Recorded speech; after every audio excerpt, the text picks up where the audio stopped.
মেলা ছেলেপিলে আছে, যখন বুড়ো হয়ে যায় বাপ, তখন বেটা করে চাপ দেয়, এই তুই নামাজ পড়িস না, তো বাড়িতে বাড়ি করে দেবো। তখন বেটা মুকুতি কয়, আব্বা আমার দেখা বয়স এখন, এই সময় তুই ভালো হয়েছিল। এই কথা বল না। মুদির কাঁপুনি শুরু হয়ে গেছে। মুদির একটা বিয়েছে এবার এই তার কাটার এবার পার হচ্ছে। বাংলাদেশের মধ্যে এত খেপা, ওরা ভয়ে এইবার আসছে না, পিটিওর হ্যাঙ্গেল লালা ভাঙ্গে ফেলে দিবি। হ্যাঁ কথা বল না।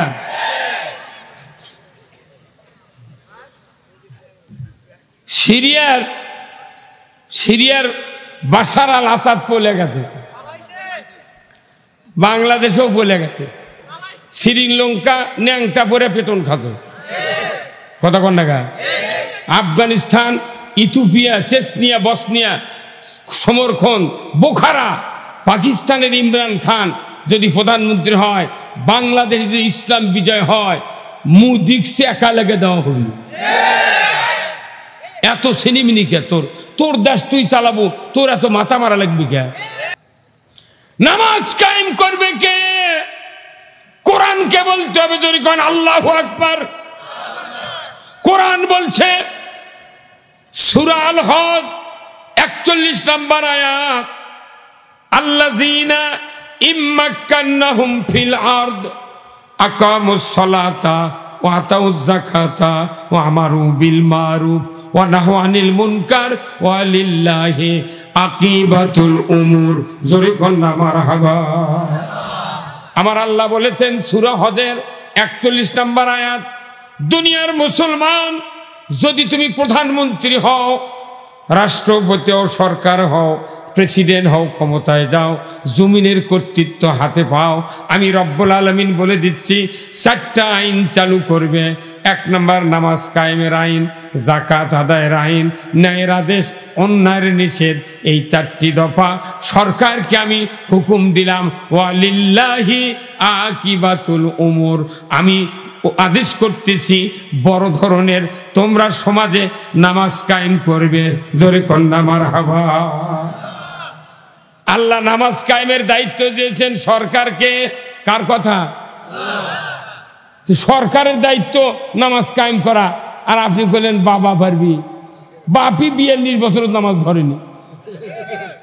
মেলা ছেলেপিলে আছে, যখন বুড়ো হয়ে যায় বাপ, তখন বেটা করে চাপ দেয়, এই তুই নামাজ পড়িস না, তো বাড়িতে বাড়ি করে দেবো। তখন বেটা মুকুতি কয়, আব্বা আমার দেখা বয়স এখন, এই সময় তুই ভালো হয়েছিল। এই কথা বল না। কচুর সাথে গলার দড়িতে মরা ভালো। বাংলাদেশের বাপ আর বেটা, বেটা বিড়ি ধরে বাপক দেয়, বাপ বিড়ি ধরে বাপক দেয়। হ্যাঁ কথা বল।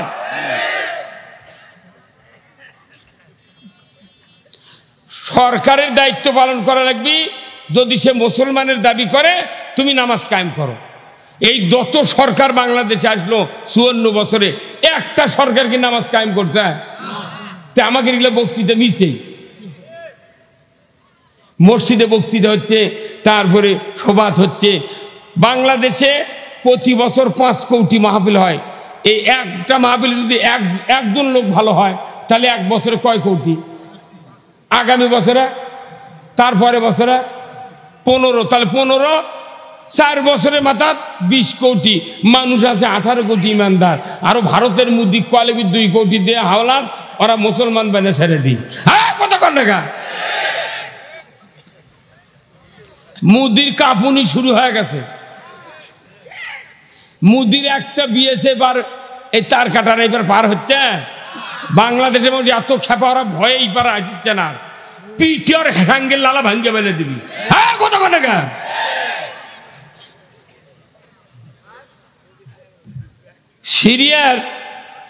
সিরিয়ার বাশার আল আসাদ পলে গেছে,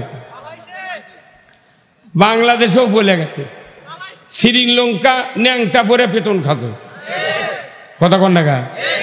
Afghanistan, Ethiopia, Chechnya, Bosnia, Samarkand, Bukhara, পাকিস্তানের ইমরান খান যদি প্রধানমন্ত্রী হয়, বাংলাদেশে যদি ইসলাম বিজয় হয়, মুদিকসে একা লেগে দেওয়া হবে। এত সিনিমিনি কে তোর? তোর দেশ তুই চালাবো, তোর এত মাথা মারা লাগবে কে? দেশের মোট সম্পদ লুট করে লেগাতে স্বাধীনের সময় এই হিলি দিয়া আরো কমলা বন্দর দিয়ে এই কথা কর না গা উনি উপকার করার চেয়ে 100 গুণ বেশি ক্ষতি করেছে। এদের রংপুরের তাজহাট একটা রাজবাড়ি আছে, জমিদার বাড়ি আছে, হাজার হাজার মূর্তি ট্রাকত করে নিয়ে চলে গেছে, যেগুলার দাম কয়েকশো কোটি টাকা করে।